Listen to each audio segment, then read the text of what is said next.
because as a elder statement, not only of the North, but in my country, and being a Northerner, where the president comes from, and I see things are not going well, I cannot keep quiet.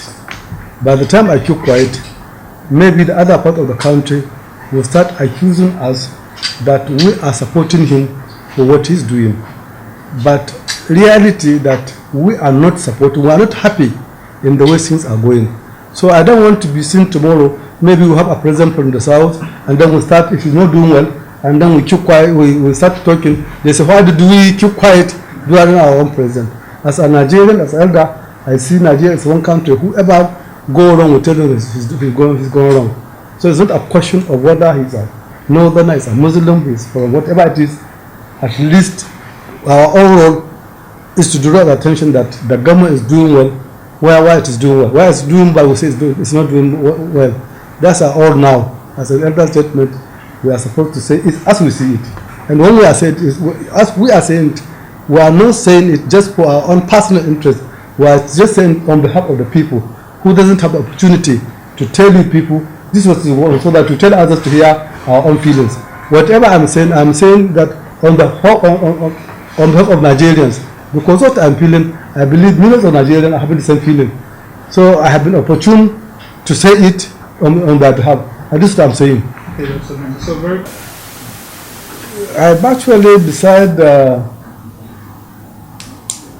northeast. This access is becoming worse and worse.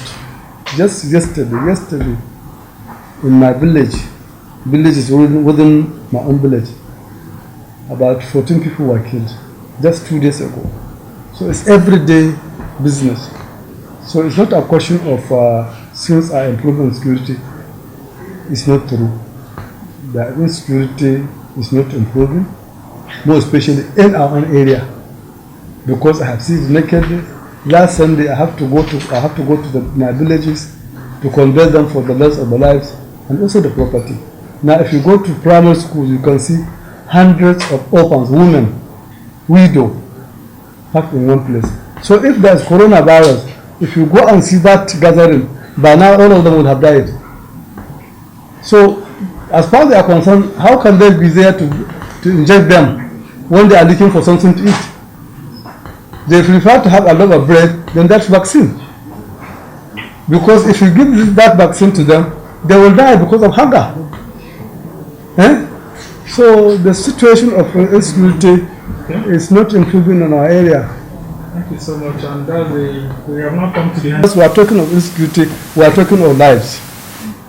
Coronavirus is only taking lives less than insecurity. Insecurity is taking lives, taking property, moving us backward, like education, agriculture. These are all combined on security. Southern people are homeless, orphans in Southern, nowhere to sleep. So the coronavirus is only taking 2-3 lives out of 100 or 1,000. So look at the danger that the insecurity is bringing in the whole country, not only in the north. Okay, Excellency, let us take 3 more questions. Let's start with you. Your name and your... It has gained the backdrop of this unprecedented development in the country that I have a course late last year to lead a team of concern and 1 million Nigerians to visit Honorable Speaker at the House of Representatives in order to express our deep concern over the security situation of the country and seek for the concern over the payment of compensation to the victim of this attorneys.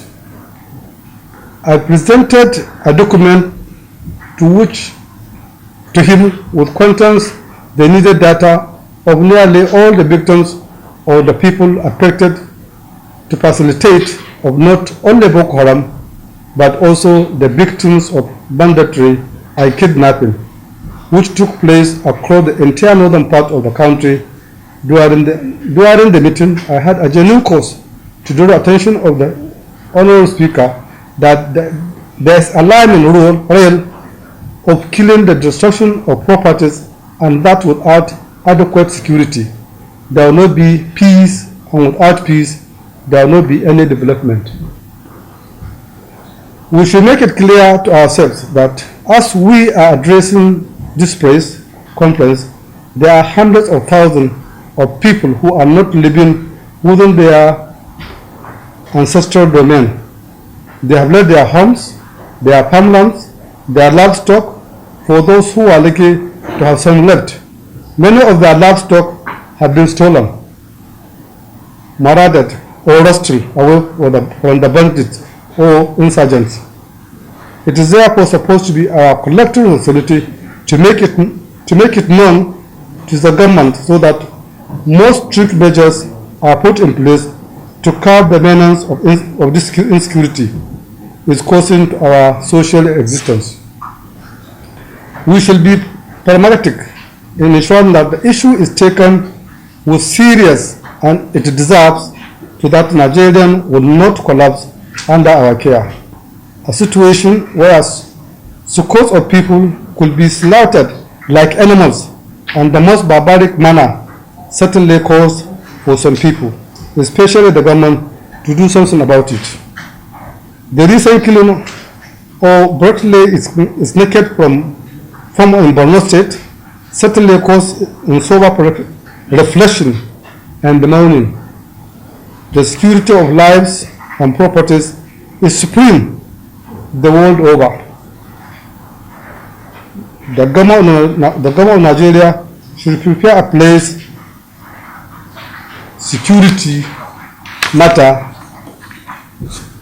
on state emergency, just like what the World Health Organization did to coronavirus in 2019, when the effect was being felt across the world. It's my advice through the federal government should pay more attention to the issue of security in the country and the north in particular, instead of emphasizing and spending huge sum of money in coronavirus. It is recently projected that more than 400 million naira is needed to by the task force committee to acquire the newly discovered COVID-19 vaccine, despite the said 3.5 billion naira that was spent on other measures to mitigate the spread of the virus in the country. Should this trend be allowed to continue, we will have a situation where the lives and properties of Nigeria are being made less valuable, which is never more disturbing. We should bear in mind that so far only approximately about 2,000 people are said to have died from 2019 to date, since the said virus was said to be here in Nigeria. The threats and acts of armed banditry, cattle rustling, kidnapping, and other forms of arson being perpetrated in our region and in Nigeria in general is to say that at the least taken and unnecessary dimension to the level that the same society will watch and perhaps wrap up everything in the hands of government. Every one of us, as members of society, should bear in mind that while the government does what is supposed to be doing, we should also be to contribute our own quota towards achieving the desired goals of riding our society to this act of barbarism.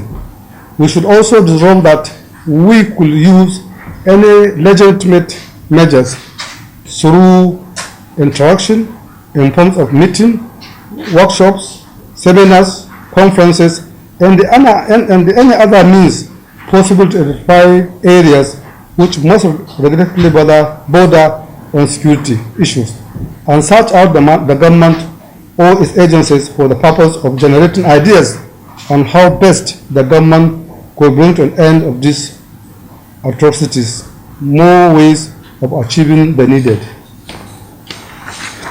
result could be created and channeled to the appropriate authority for taking immediate measures.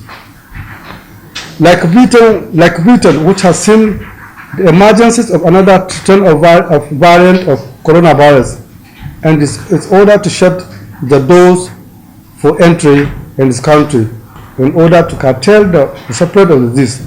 The Nigerian government should as well also put more measures in place in order to deal with this true phenomenon, coronavirus and insecurity, with a lot of seriousness and committed they deserve. Another area of great concern which the government has to ensure that it deals with is the issue of sensitizing and inspire great campaign so that in the event that the said vaccine are acquired with large sum of that money, they are not wasted. For example, from traditional points of view and judging from the nature of Nigerians, especially some of our largely illiterate society, they hardly becomes receptive to new introduced medical reserve or drugs. In the first place, there is a large segment of Nigerian society which does not even believe the disease is safe, it's a reality, or it exists in the first place. There are some of the issues that the federal government should pay more attention so that the exercise becomes fruitful and successful. I will further advise to suggest that the government continues to do the best under circumstances which are essentially between life and death. More resources should be channeled to the issue of security so that our country will continue to be more and more secured for greater prosperity and higher sense of belonging and direction within the community of nations. In conclusion, I use this opportunity to appeal to Mr. President as a matter of urgency to show great concern to the issue of security so that Nigerians will begin to have needed peace of mind of hoping to start the experience growth of the prosperity in the country. Thank you and God bless.